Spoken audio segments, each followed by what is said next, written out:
Aabot na sa mahigit 1 milyong puno ng niyog sa Pilipinas ang napipinsala ng Coco Lisap.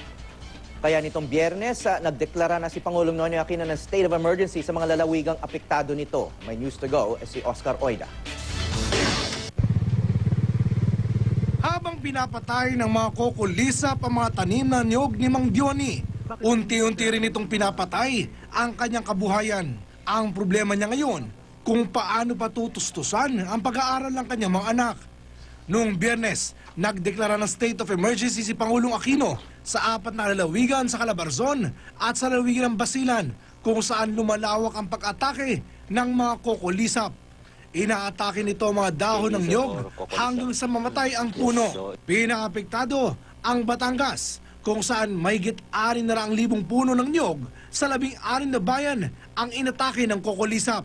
Hiling ng mga magsasaka sa gobyerno, mga bagong binhi raw na pwede nilang itanim.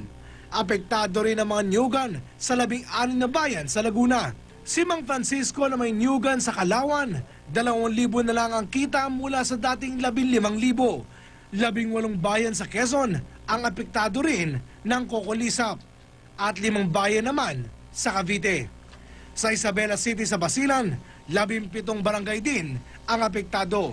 Sa kabuuan, aabot na sa mahigit 1 milyong puno ng niyog sa bansa ang napipinsala ng Coco Lisap.